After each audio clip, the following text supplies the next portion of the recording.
आदित्य जी, जो नवादा जिला के बरसलीगंज क्षेत्र में घटना हुआ है गैंग रेप के बारे में आपका क्या राय है? देखिए, मेरा एक ही राय है कि ये जो निकम्मी सरकार नीतीश कुमार जो सुशासन बाबू बनते हैं, इसका निकम्मी सरकार में इसका निकम्मी प्रशासन, आजकल देखिए जो महादलित पर जो अत्याचार हो रहा, बलात्कार हो रहा, आप सोचिए कि इस बलात्कार का किस स्तर पर निस्ती गिर गया है। आज देखिए बच्चा जारन चुनने गई थी और पानी मांगा कि भैया हमको पानी दीजिए, अब पानी के जगह उसको शराब पिलाया और उसके साथ 4 लोगों ने दरिंदगी की। आप इससे सोचिए कि कितना दर्दनाक शर्मसार घटना है, और इस पर देखिए कोई संज्ञान नहीं लिया जाएगा। हम अच्छा, जानते ये हैं, बताइए, ये दलितों के ही साथ क्यों होता है? आज देखिए दलितों पर इसलिए अत्याचार हो रहा है कि ये पढ़ा लिखा शिक्षित नहीं है, और शिक्षित नहीं रहने के कारण ये संगठित नहीं है, और इसका आवाज उठाने वाला ना तो चिराग पासवान जी हैं, नहीं तो इसका आवाज उठाने वाला जीतन राम मांझी जी है। और यहाँ जो सुशासन का जो ढोल पीटा जा रहा है, ये तो सुशासन के राज में ऐसे बदनाम किया जाता है लालू जी को कि जंगल राज था, उससे भी तो ज्यादा शर्मसार जो नीतीश बाबू को राज में हो रहा है, जो सुशासन बाबू के नाम से फेमस है। सिर्फ वोट लेने के लिए, मतलब जीतन राम मांझी, चिराग पासवान गलत किया जाता तो उसके खड़ा होते हैं आके? नहीं, आप देख नहीं रहे हैं कि बिहार में हर दिन हर कोई हर गली में समझ लीजिए एक दलित बच्ची के साथ बलात्कार करके मार के फेंक दिया जा रहा है, नहीं तो किसी दलित व्यक्ति के साथ मार के फेंक दिया जा रहा है। उसका आवाज उठाने वाला क्या चिराग पासवान जी हैं, जीतन राम मांझी जी? उसके पास तो बस समझ लीजिए आज अभी अगला महीना चुनाव होने वाला है, तो बस आएंगे, बोलेंगे कि हम आपका जाति का हैं, हमको आप वोट दीजिए, वोट दे दीजिएगा, फिर जीत जाएगा, कोई दिल्ली चल जाएंगे, विधानसभा पटना चल जाएंगे, फिर न आपको मुद्दा का सुना जाएगा, न आपका कोई समस्या सुना तो जाएगा। क्या वो पीड़ित परिवार को कुछ मुआवजा मिला है, कुछ सहयोग किया किसी की तरफ से? नहीं, देखिए सहयोग के नाम पर आप देखिए कि सहयोग क्या करेगा। पहला नंबर तो जो दलित का नेता बनते हैं वह दलित पीड़ित के पास जाता है।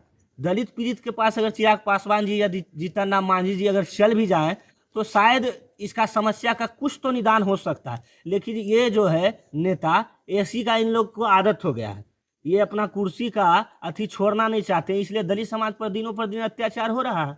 एसी से लिख लेंगे तो तबीयत खराब हो जाएगा। वोट के समय तबीयत खराब नहीं होते नेता नहीं लोग नहीं नहीं, को? वोट के समय तबीयत कैसे खराब होगा? वोट के लिए 5 साल समझ लीजिए एसी में रहना है उनको, तो 1-2 दिन 1 महीना बोलने में उसको क्या दिक्कत है? कोई दिक्कत नहीं है। मतलब आदत तो है पर निकलते नहीं है। नहीं, आदत नहीं है, बात है कि इसमें इसमें देखिए, इसमें है दलित समाज का भी पूरा गलती है। आज देखिए दलित समाज अगर आ जाएगा किसी क्षेत्र में, चिराग पासवान जी या चाहे जीतन राम मांझी जी, तो दलित समाज के युवा एक तो पढ़ा लिखा नहीं है, वो जाति के नाम पर इतना एक्टिव हो जाएगा जितना समझ लीजिए कि बिहार में हर दिन एक महादलित के बच्ची के साथ रेप करके मार दिया जा रहा है। महादलित अच्छा ठीक है महादेव जी, चलिए लास्ट सवाल, वो पीड़ित को न्याय मिला? नहीं, उसको पीड़ित को अभी कोई न्याय नहीं मिला है। समझ लीजिए कि उस बच्ची के साथ शराब पिला के गैंग रेप किया, लेकिन 4 व्यक्ति में 1 व्यक्ति पकड़ाया, उसमें 3 व्यक्ति जो है खुलायाम घूर रहा है, क्योंकि ये जानती है कि निकम्मी सरकार है और निकम्मी प्रशासन में उसको कुछ करने वाला कोई नहीं है। महादेव जी, बिहार में नीतीश बाबू सुशासन की सरकार कहते हैं कि शराब बंद है, तो शराब कहाँ से पिला के कहाँ से लाया? आप बताइए ना कि शराब कहाँ बंद है, शराब कहाँ चालू नहीं है, सो बोलिए। होम डिलीवरी कर दिया जा रहा है। आज देखिए नीतीश बाबू बोलते हैं कि शराब बंद कर दिए हैं, शराब बिहार में मिलता नहीं है, तो आप देखिए उस बच्ची के साथ 4 दरिंदगा जो बलात्कार किया, वो क्या किया? शराब पिला के बलात्कार किया, और जबरदस्ती उस बच्ची के 10 साल के उस बच्ची को जबरदस्ती शराब पिलाया, शराब पिला के जबरदस्ती उसको पैर हाथ बांध के उसके साथ दुष्कर्म किया। आप बताइए कि आखिर दलितों को साथ अत्याचार करना कोई बड़ा बात बिहार में नहीं है या देश में नहीं है? आज देखिए दलितों पर अत्याचार करना कोई बड़ी बात नहीं है, दलितों पर अत्याचार करना आज नॉर्मल बात हो गई है बिहार में और भारत में, क्योंकि जानता है कि बिहार में दलितों और भारत में दलितों को अत्याचार करने पर कोई किसी का आवाज नहीं उठाता है। नहीं इसकी नेता उठाएगा, न इसका प्रशासन उठाएगा, न इसका माहौल के अलग बलग के जो पास में जो जनता रहता है वो उठाएगा। तो जैसे जलावन चुनने के लिए गए थे, तो वो तो घर में गैस भरवा सकते थे, गैस क्यों नहीं लाते हैं ये लोग? ये देखिए, आज जो आप बोलते हैं उज्ज्वला योजना, प्रधानमंत्री का जो उज्ज्वला योजना है, आज जो देखिए कागज पर बहुत अच्छा से है, लेकिन धरातल पर अभी भी देखिए आदमी का घर नहीं है तो गैस कहाँ रखेगा, गैस सिलेंडर कहाँ से लाएगा? गरीब आदमी को आज भी देखिए जारन से मजबूर इसलिए कि वो उतना पॉसिबल नहीं है, 1200 सक्षम नहीं है, जो 1200-1500 लगा के वो सिलेंडर हाँ हाँ 1200-1500 रुपया, जो व्यक्ति दिन भर में 300 रुपया कमाता हो, वो खाएगा कि गैस भराएगा कि बच्चा को पढ़ाएगा कि भरण पोषण करेगा, या महीना में 2 बार किसी वजह से आदमी को तबीयत खराब हो जाता है। कहीं ना कहीं मतलब इस सरकार में महंगाई बहुत बढ़ रहा है। बहुत महंगाई के नाम पर तो समझ लीजिए, आज देखिए चुनाव है तो बोल रहा है कि जीएसटी माफ कर दिया है, 125 यूनिट बिजली फ्री है। 125 यूनिट बिजली फ्री है। लेकिन आज बताइए 125 यूनिट बिजली फ्री देने के कारण क्या है? आज पहले जो होता था 24 घंटा में 20-20 घंटा लाइट दिया जाता था, आज है कि लाइट कटने का तो कोई हिसाबे नहीं है। आज देखिए 6-7 घंटा 8 घंटा लाइट रहता है, कट जाता है। 125 यूनिट बिजली देने से इससे क्या फायदा है? गरीब आदमी को क्या फायदा है? आज भी गरीब उतना ही मरमाहत है जितना पहले था। आज महंगाई के कारण बहुत ज्यादा मरमाहत है। मतलब चुनाव आने वाला है तो जीतने के लिए कुछ भी फ्री कर दो। हाँ, जैसे बिहार सरकार में ये जो मंत्री बने बैठे हैं, सरकार बने बैठे हैं, आप बताइए ना कि कितना पढ़ा लिखा नेता व्यक्ति बना हुआ है।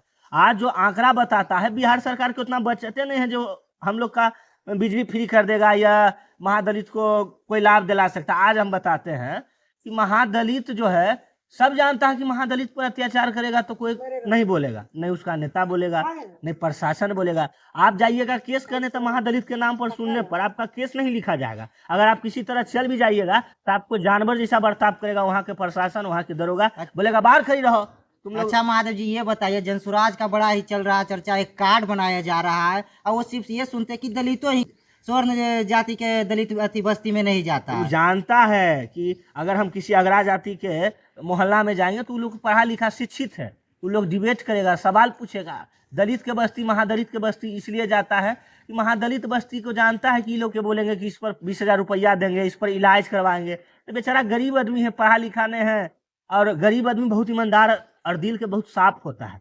उसको पता नहीं होता कि क्या ये चुनावी के टाइम में ये रणनीति तैयार किया जाता है कि महादलितों के लिए लाखों लाख रुपया खर्च करने की बात की जाती है बिहार सरकार द्वारा, भारत सरकार द्वारा। अच्छा महादेव जी, कार्ड बनाने के लिए इतना पार्टी के आदमी बौखते रहता है और उस दलित के परिवार के जब वो सब घटना हुआ तो कोई पहुंचा उसके? आप सोचिए ना कि आप बोलता है, नेताजी बोलता है कि इतना इतना रुपया, इतना इतना बचत हम दलितों के लिए तैयार कर रहे हैं, दलितों के लिए हम ये कर रहे हैं। आज देखिए कौन ऐसा दिन होगा जहां दलित बच्ची के साथ बलात्कार करके मार के फेंक नहीं दिया जाता है।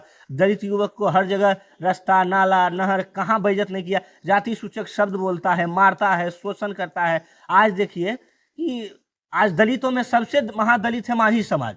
मांझी समाज को मार देना कोई बड़ा बात नहीं है। उसको मार दीजिए, पचा जाइए, भट्ठा पड़ जाता है तो भट्ठा वाला पैसा मांगता है तो उसको मार देता है। जो व्यक्ति काम करता है वो पैसा मांगने जाता है उसको मार देता है। आज देखिए किसी तरह न किसी तरह गरीब दलित परिवार कमाता है तो खा पाता है। आज कमाएगा सुबह से, शाम में उसको अगर पैसा नहीं दीजिएगा तो वो शाम में भूखा रह जाएगा। उतना पैसा नहीं है, उतना सक्षम नहीं है जो कि पहले से वो पैसा रखा हुआ रहेगा, तब बोलेगा कि नहीं आज पैसा नहीं दीजिएगा तो कल हम खा लेंगे, ये कोई तरह के बात हो। दलितों के पास तो बैकअप नहीं होता, ये रियली बात है कि वो 1-2 महीना 4 महीना बैठ कर खा सके। ये तो बात सही है। तो कहीं ना कहीं जनता को समझना चाहिए कि ये सब चुनाव की रणनीति है जीतने के लिए। एकदम जानता है कि दलितों में जो पढ़ा लिखा व्यक्ति है वो समझ लीजिए किसी कहीं न कोई पार्टी में जाके चापलूसी कर रहा है। वो सोच रहा है कि 400 घर दलित है, महादलित है, उसमें 1-2 पढ़ा लिखा है, तो सोचता है कि इसको हम वोट के सौदा करेंगे, कोई काम ले लेंगे, कोई अथी पर कहीं हमको सीटें मिल जाएगा, कहीं हमको पैसे मिल जाएगा। इस थ्रू से होता है कि जो भी दलित में पढ़ा लिखा है वो डोल रहा है इस पार्टी में, कभी उस पार्टी में, कभी। हालांकि इसमें जो भी हो, दलितों का पार्टी या चिराग पासवान जी हो या जीतन राम मांझी जी हो, आप बताइए ना कि दलित को उतना सीट मिलता है, को दलित को सीट देते हैं। कितना मांझी को विधायक बना दिए होंगे चिराग पासवान, कितना सांसद बना दिए होंगे चिराग पासवान। जीतन राम मांझी का नेता बनते हैं। आप बताइए कि कितना विधायक जीतन राम मांझी बना दिए हैं मुसहर समाज के, रविदास समाज के, पासवान समाज के, डोम समाज के। आपको इक्का दुक्का मिलेगा, वो भी क्या, जो पैसा दीजिएगा उसको टिकट मिलेगा, जो पैसा नहीं दीजिएगा उसको टिकट नहीं मिलेगा। उसमें आप पार्टी में रहिए या नहीं रहिए उससे कोई मतलब नहीं। दलित मराए। चलिए महादेव जी, तो ठीक है। तो आप लोग से ये सब समझिए कि ये चुनाव रणनीति है, इस सब में आप लोग मत फंसिए। आपका विकास कैसे होगा उसके बारे में सोचिए। हाँ, आप एक बात और नोट कर दीजिए, आपका जो है आज जो है बिहार में 200-500 मुर्गा दारू करके आपको रैली में ले जाएगा। ये सब में आप लोग कभी नहीं फंसिए। आप कमाइएगा नहीं तो आपको खाने वाला कोई देने वाला नहीं है। इसलिए आप बाल बच्चा को पढ़ाइए, स्वास्थ्य पर ध्यान दीजिए, शिक्षा पर ध्यान दीजिए, ये सब पर ध्यान दीजिए। चुनाव आएगा, 1-2 महीना बौखाएगा, फिर ये लोग एसी के मजा 5 साल लेते रहेगा, आपका समस्या का कोई समाधान नहीं होगा। ठीक है, आप लोग का क्या राय है कमेंट में प्रतिक्रिया दीजिए। ठीक है, मिलते हैं नेक्स्ट वीडियो में। नमस्कार।